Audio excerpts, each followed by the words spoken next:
Welcome back here on the First Team. I'm Joe DeLeone. Joining me, as always, is former college and NFL QB, founder of the Sims Complete QB, Matt Sims. Also joining us, as always, Irish Breakdown recruiting analyst Ryan Roberts. Today, we've got a lot of guys that we're going to be covering. We had massive performances for teams that maybe they're back. That's the reoccurring cliche that has been brought up this week. But we're going to break down players that were a part of key performances for Texas's win over Alabama, and we're also going to dive deep on Miami's big win over Texas A&M. Both very unexpected because of the performances of talented guys that maybe weren't just hitting their stride just yet. I want to start us off, guys, by talking about the duo of Ja'Tavion Sanders, who ended up going for 5 receptions and 114 yards, a really big 50-yard reception that was a critical point in that game, as well as his quarterback, Quinn Ewers, who completion percentage wasn't super sexy, 24 for 38, but he did throw for 349 yards and 3 touchdowns. A lot of really good stuff from both these guys, a lot of things with these guys where we have projected and said if they can hit their stride, they can be big-name players in the 2024 NFL Draft. And that's the type of performance that you're going to need to start building some momentum.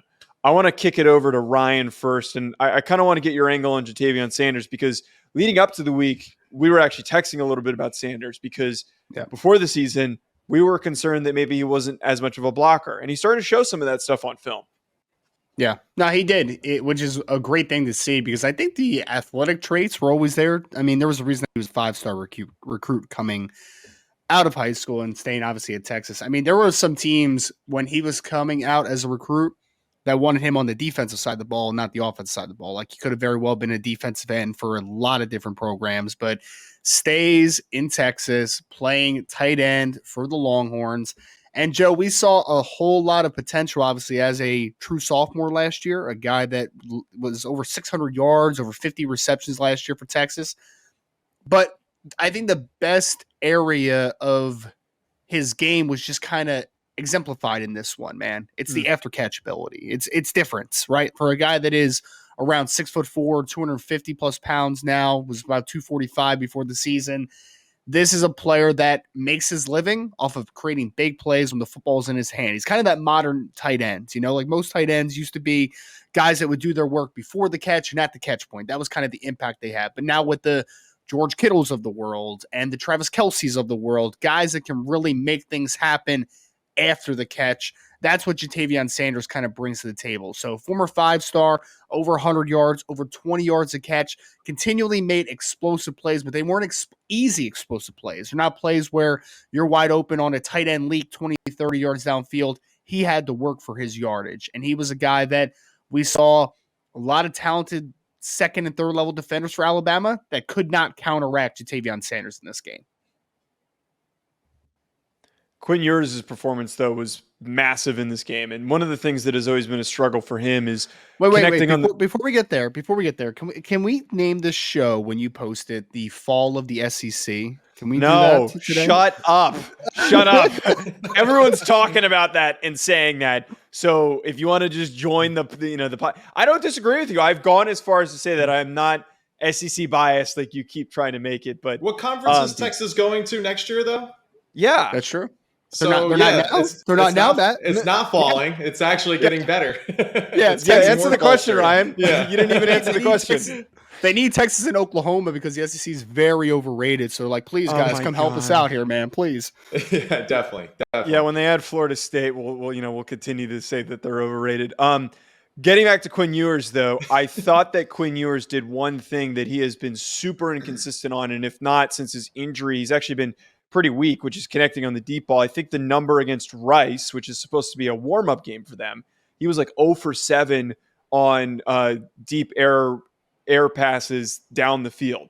And he was able to hit that one ball that he threw to Xavier Worthy was perfect placement. The ball came out of his hand really quick.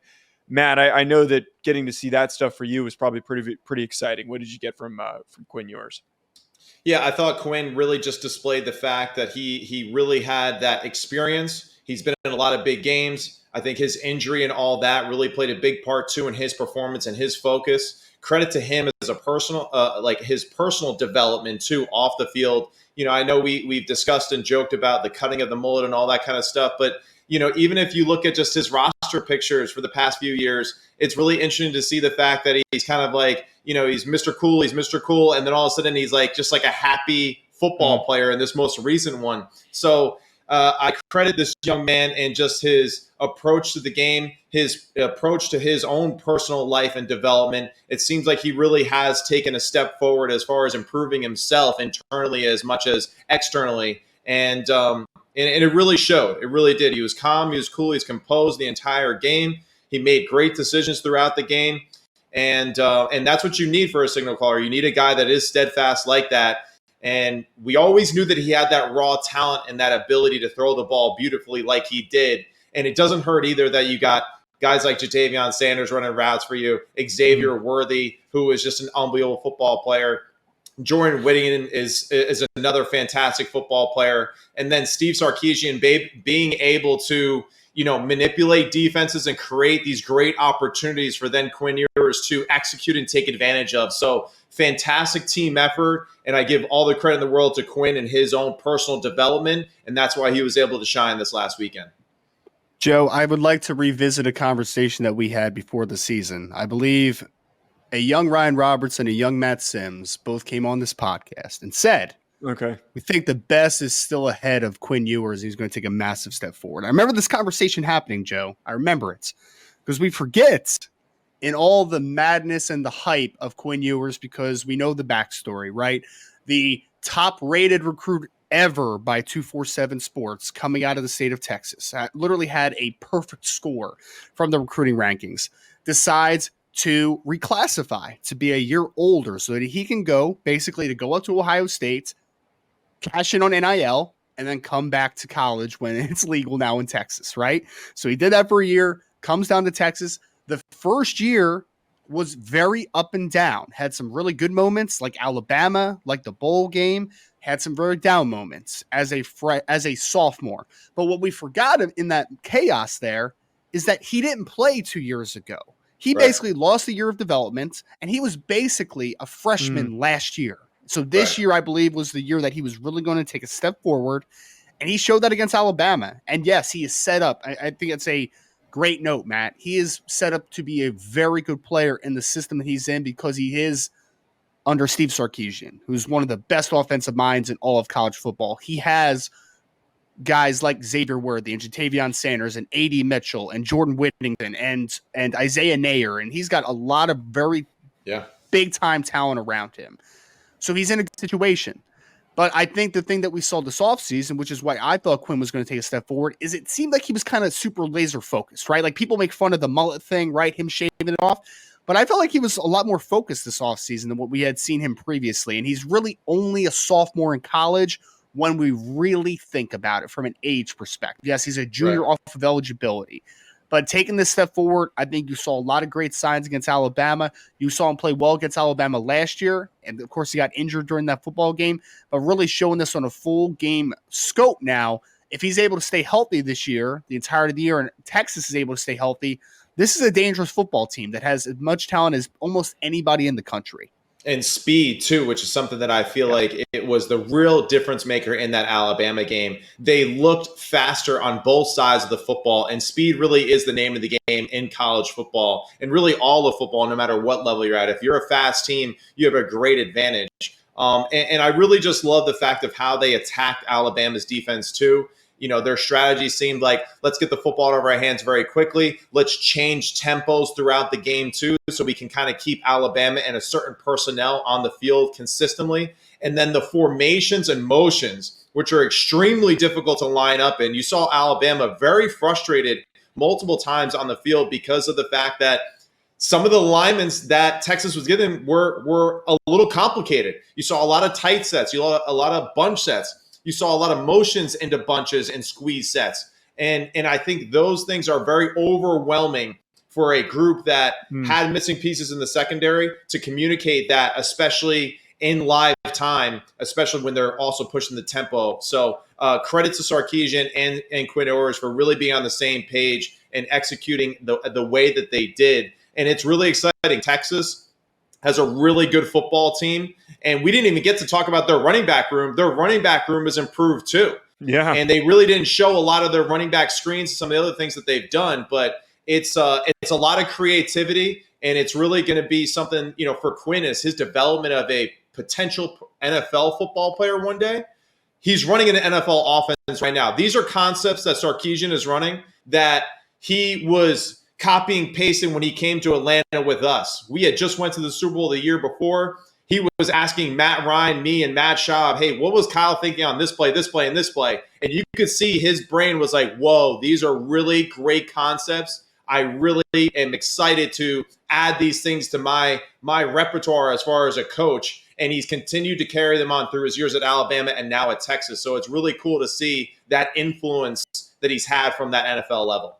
A big reason why I'm super high, though, on Texas, I think you guys both make really good points here, why I'm now high on them to finish off the job and win the Big 12. We obsess in the media, and even some fans do as well, over what we call arm talent. It's such a vague term, but what that really does mean is how far can you drive the ball down the field and how effectively you can do that with the type of speed that you put on the ball. I have always thought that if Quinn can be more consistently accurate deep down the field, that they have the type of offense and offensive weapons to be difficult to stop. There are not a lot of quarterbacks in college football that can deliver the ball as well as he can when he's consistently accurate. It is so hard to defend when you've got receivers who can stretch the field and a guy can get them the ball as quickly as possible, and the thing's not hanging up there. It's not floating. It's not slow to get to the receiver, or it's underthrown. He delivers it with pace and with pretty good accuracy. The way that he did against Alabama is an indicator to me that he's going to be more confident and then eventually can do some really great things the rest of the season. And just one quick comment on that. Yeah. Just for everyone that does listen to this, especially young quarterbacks too, the only way to get better at throwing it deep is by throwing it deep more. Right.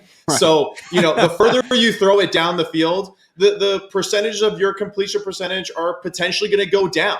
But at the same time, credit to the coaching staff and credit to believing in his natural talent of continuing to try to develop him and really make that skill better than what it was. So that's really something important too. Hey, you don't start out as a great 3-point shooter. You got to continue to shoot the damn thing to get better at it. So I credit for them for continuing to take their shot and getting better at it with repetition.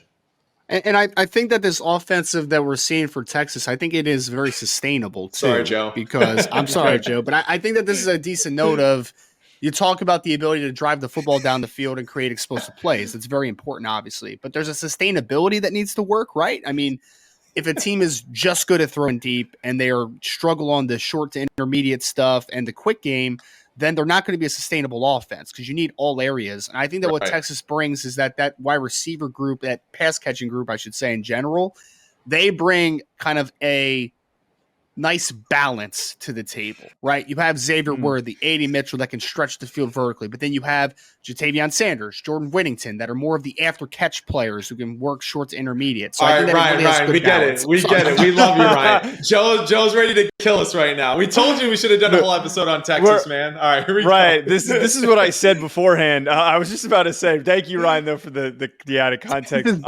Joe, let's move on. I'm scratching Anthony Hill, by the way. We're not going to get to Anthony Hill, sadly. If he has another great game, we're going to put him up on the list, and he's somebody to monitor. It's kind of like with Shadur Sanders. I think eventually, maybe after that Oregon game, we'll talk about Shadur Sanders, which is another big name this season. Miami, though, had a really massive game, and I think that there's two players who really shined, and then there's one who we didn't even write down that I want to bring up. But the two big ones was, first, Tyler Van Dyke. Coming into the game, I was going off of what he had done in his last performances. He had been very inconsistent. I know that he had been told he was dealing with some hand injuries or something along those lines. And one of my biggest qualms with Van Dyke is that it just felt like he forced a lot of throws that weren't there. He was always a little bit delayed in his decision-making.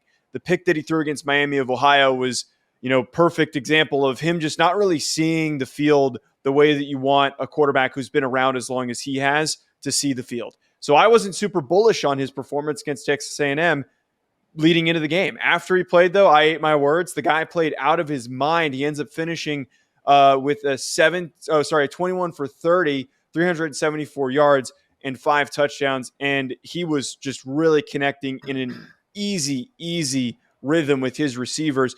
One of his receivers, I'm completely blanking on the kid's name. Is it Colby Young, that really big, massive kid that had Colby Young's the big one, and then Xavier Restrepo is the number 7, the little slot And receiver. Jacoby George played extremely well too. Yep. Yeah, I want to bring up though the Colby Young. Is Colby? I'm trying to make sure that I've got the right guy. He's like Yes, 6'5", it's number 4. He's huge. Yeah, Colby Young completely opened my eyes though. Like I didn't even really know anything about him, and just to see how big of a player he was, getting as open as he was, the yards after catch ability that he had, that dude's going to be really freaking good. But besides all those points, some of the takeaways that you guys had, Ryan, we'll go to you first from the Miami game.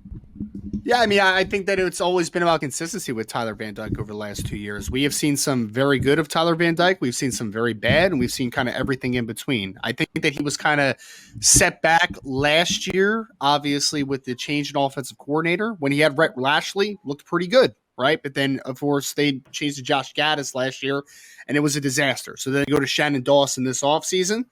Everything is looking like it's a whole lot better as far as consistently understanding what we are trying to accomplish offensively. It's the identity factor, right? Like I think there was a lack of identity last year.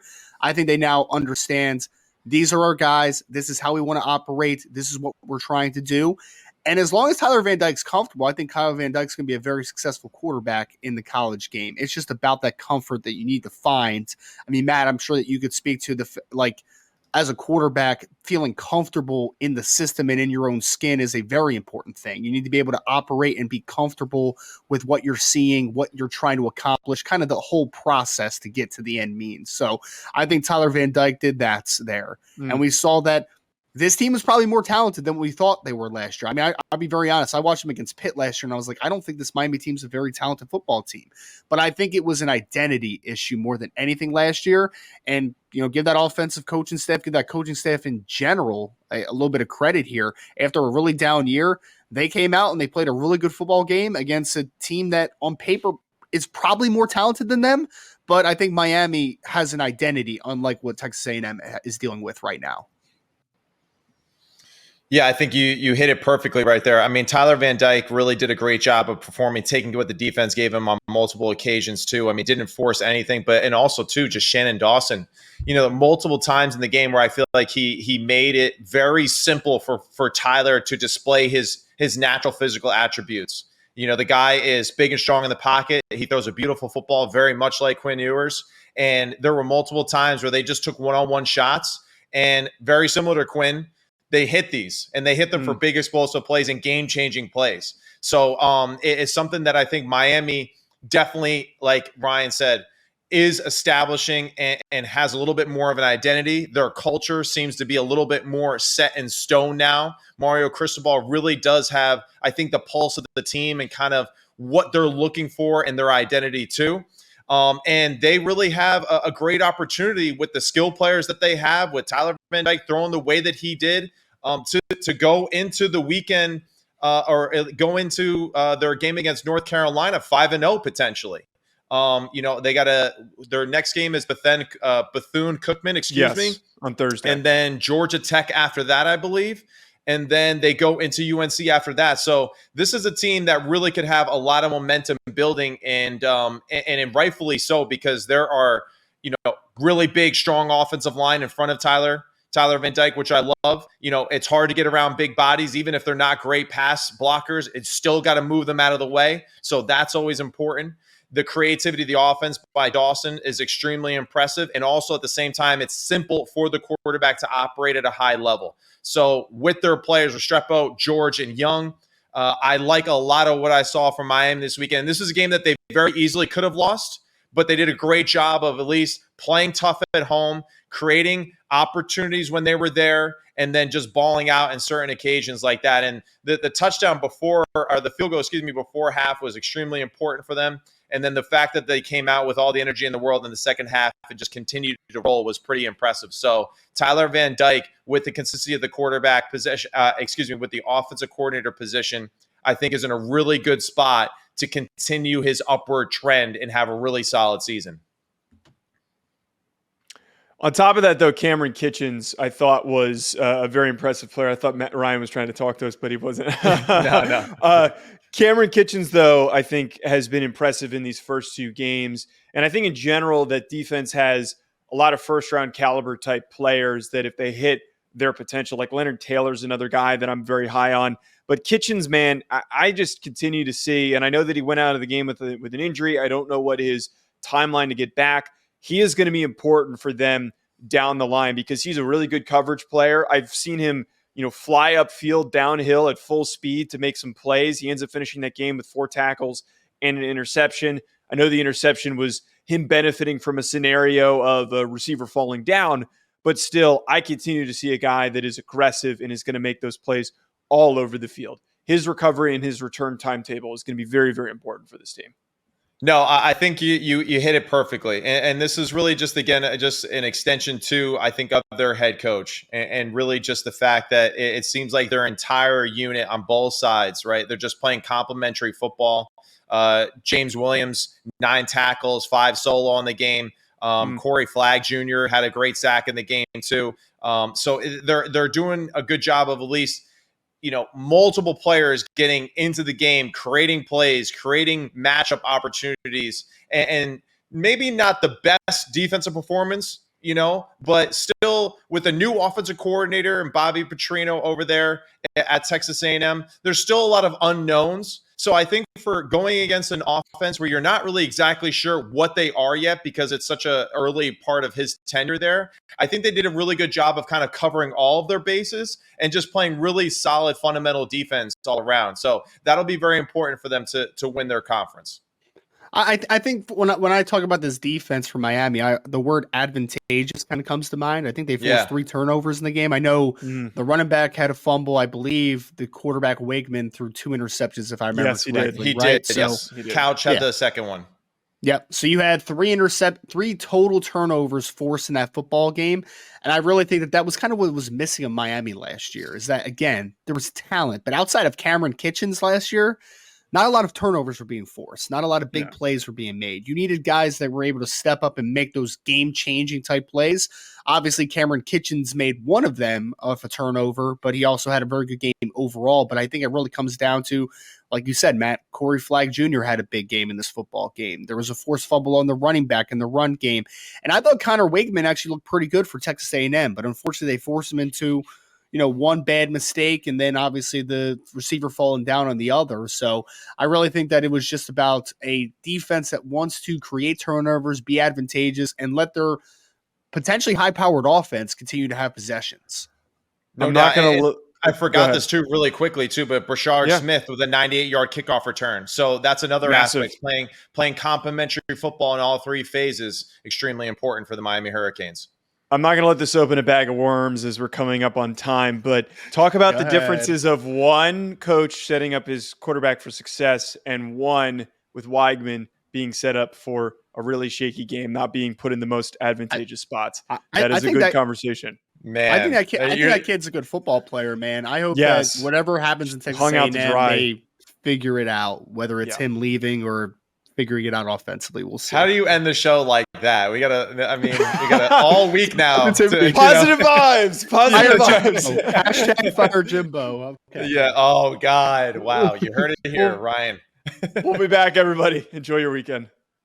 Toodles. Make sure you check out Bet Online for all of your sports betting needs. For anything that I do betting related, I go on over to betonline.ag and I use promo code BELIEVE50. BetOnline has all of the latest updated odds for the NFL and college football seasons. Anything you need, whether it's futures, live in-game betting, no matter what, your football betting needs are met at BetOnline. And again, make sure you use that promo code BELIEVE50, BLEAV50 to get a 50% welcome bonus on your first deposit. Bet Online, where the game starts.